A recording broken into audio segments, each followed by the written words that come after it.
Fantasy football season's here. Pumped. Screen Cardinals. How's it going, Hippopotamus League? Hey, we had a post last night about a trade, and that brought up some controversy.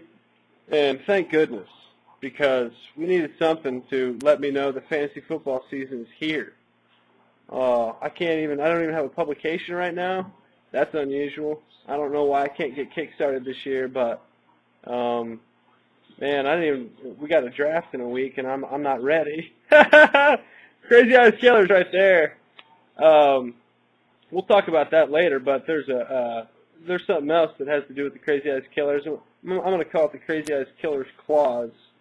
It has to do with that waiver wire, and that's one of the many things we'll talk about on draft day.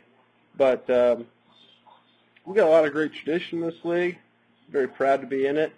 But there's also some things that we might want to do to change and grow with the times. I just saw a great Olympic opening ceremony in Beijing, China. They got great traditions too, guys. But only recently have they done some things where they're coming along human rights wise and whatever. I'm rambling on. That's what I do, and too bad I can't have somebody here to stop me when I do that. Maybe I can edit this later. But what am I thinking about? I know I can edit this later. Anyways, man, I'm pumped it's fantasy football season. I really am. I can't even express it. When we got the Thunder this year too, just in general, this is going to be the greatest sports year Loud City's ever seen, Oklahoma's ever seen. For you guys up there in Tulsa, you're not left out. You got the women's 66ers. Enjoy that. That is a competitive club, I'm sure, or it will be soon. Bennett doesn't mess around. Sam Presti doesn't mess around. But we're talking about fantasy football. And what I wanted to remember is we got to talk about that post last night. And that had to do with the trade of future picks. Well, it makes sense to me that people were pissed about that trade. It was a terrible trade for me. And as trades go, that was one that messes with 10 other teams in the league. So I don't blame you for the posts. I've read them. Nobody hurt. One thing that can come out of this that actually was intended to was that we could talk about hypothetical situations or a model of a trade that would be acceptable league-wide for a future trade, a future first-round pick trade. But, it's probably going to be a trade where nobody wants to do it. I mean, not even the guy who's getting 2 first-rounders the first year will want to do it.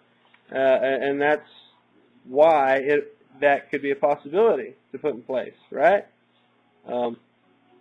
Hell, yeah, I may be crazy enough to do something, and somebody else might too, and that just means fun times.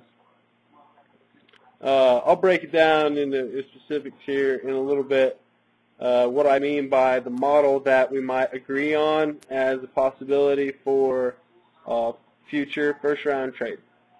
Yeah, we'll try to talk about last night. Anyways, I guess I should just talk about that model. Well, it has to do with this.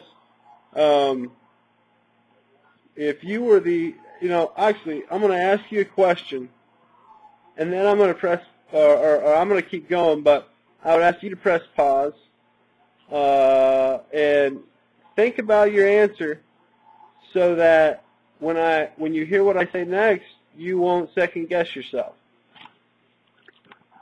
Okay. Now that the drama and the stage is set, here's the question. If you were the number 1 pick, you can think about it this year or any other year. If you were the number 1 pick this year, would you give up your third rounder, a 25th pick, and a future first rounder that's qualified by the team you're trading to? Would you give up your 25th pick and a future first rounder for his first rounder? Okay? I'm going to pause on that. Now, before I continue, I'm going to pause, and then, you know, if you want to pause and the little video, and then think about it, because if you don't like what I say next, or whatever I say next might get you to second guess yourself, want to be sure of your answer. Would you do that if you were, let's say for example this year, in Coyote's position? Would you make that trade? Okay, so if you said no, then what's the problem anyways? Because it's not something that you would do. It's probably not something that anybody's going to do, because it takes a huge pair for both parties, and that's just not something that comes together very often. With that in mind, why not add it as a possibility? Wouldn't it be fun to consider the possibility that, oh, this year I can trade my first rounder for next year's, to get 2 first rounders next year, and at the same time I grab something valuable of the team I'm trading with, so as not to make him so dominant to cripple all 11 other teams, right? So what we're talking about is, if you wouldn't do it with the number 1 pick, then we're looking at a pretty decent trade. Consider that, and I got a follow-up video. I don't want to give you too much at once. Thank you.